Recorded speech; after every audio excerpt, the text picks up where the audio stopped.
चकवा 35 साल का प्रकाश कानपुर का एक ड्रग ड्राइवर था और पहली बार वो एक डिलीवरी के लिए महाराष्ट्र के रत्नागिरी से कर्नाटक जा रहा था।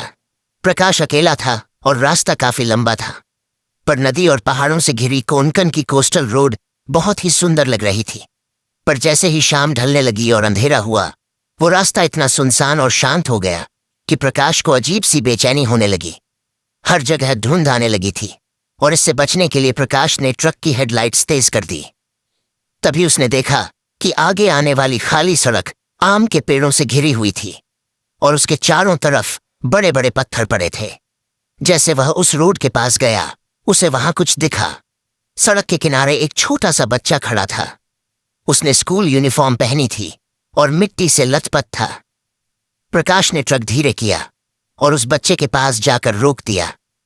उसने अपना शीशा नीचे किया और उस छोटे लड़के से पूछा कि वो इतनी रात को वहां क्या कर रहा है।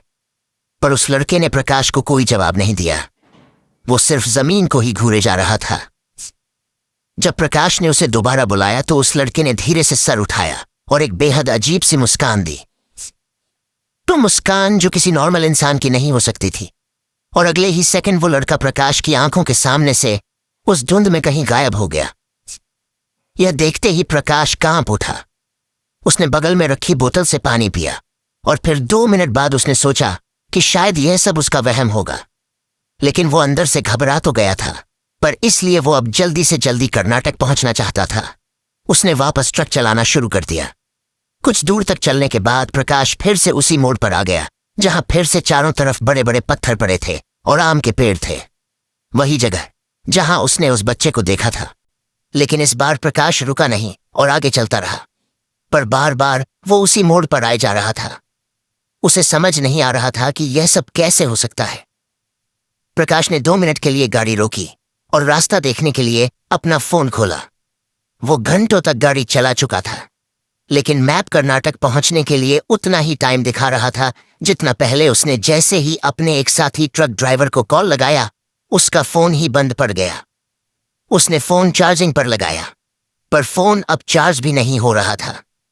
तभी उस पाहे फिर से वही बच्चा दिखा। वही मिट्टी से भरा यूनिफॉर्म, वही नंगे पैर, वही डरावनी मुस्कान लिए सड़क के उसी कोने पर खड़ा हुआ। वो प्रकाश को देखकर मुस्कुरा रहा था। उसे देखते ही प्रकाश की रूह कांप गई। प्रकाश ने अपना ट्रक फुल स्पीड पर भगाया और अचानक जो बच्चा कई किलोमीटर पीछे था उसकी गाड़ी के सामने आ गया। प्रकाश अब बहुत ज्यादा डर गया था। वो उस बच्चे को ट्रक के सामने देखकर भी रुका नहीं और वो ट्रक उस बच्चे के आर पार निकल गया। प्रकाश ने रियर व्यू मिरर से पीछे देखा तो सड़क एकदम खाली थी। प्रकाश को समझ आ गया था कि उसके साथ कुछ बहुत ही ज्यादा भयानक हो रहा है और उसे उस जगह से निकलना होगा। प्रकाश बिना रुके ट्रक फुल स्पीड पर चलाने लगा। इस बार उसने पिछली बार से अलग टर्न लिया और कई घंटों तक गाड़ी चलाई, लेकिन वो फिर से उसी आम के पेड़ से घिरे रास्ते पर वापस आ चुका था।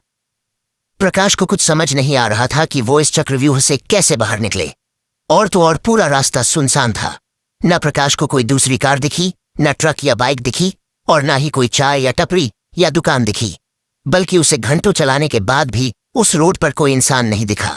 वो बार बार उसी जगह पर पहुंच रहा था, पर इस बार उसे उस जगह से कुछ ही मीटर दूर एक बूढ़ा सा आदमी चलते हुए मिला। एक बूढ़ा आदमी, पतला सा लंबे कद का सफेद धोती में। प्रकाश ने सोचा कि चलो शुक्र है उसे कोई तो इंसान दिखा। प्रकाश ने उस बूढ़े आदमी के पास ट्रक रोका और खिड़की का शीशा नीचे करके उसे आवाज लगाई, लेकिन जैसे ही वो बूढ़ा आदमी प्रकाश की तरफ मुड़ा, प्रकाश के रोंगटे खड़े हो गए। उस बूढ़े आदमी की आंखें हिल ही नहीं रही थीं, बस वो 2 काले धब्बे थे और वो प्रकाश को देखकर बिल्कुल वैसे ही मुस्कुरा रहा था जैसे वो छोटा बच्चा मुस्कुरा रहा था। प्रकाश ने अपनी ट्रक घुमाई और फुल स्पीड पर ट्रक को वापस रत्नागिरी महाराष्ट्र की तरफ ले लिया। उसने सोचा कि अगर वो वापस आने वाले रास्ते से जाएगा तो शायद वापस घर जा पाए, पर फिर करीब 1.5-2 घंटे ड्राइव करके अलग अलग मोड़ लेकर वो वापस उसी आम के पेड़ और पत्थर वाली सड़क पर पहुंच गया था। प्रकाश थक चुका था, हार चुका था और उसे कुछ समझ नहीं आ रहा था कि उसके साथ ऐसा क्यों हो रहा है। करीब 7-8 घंटे बीत चुके थे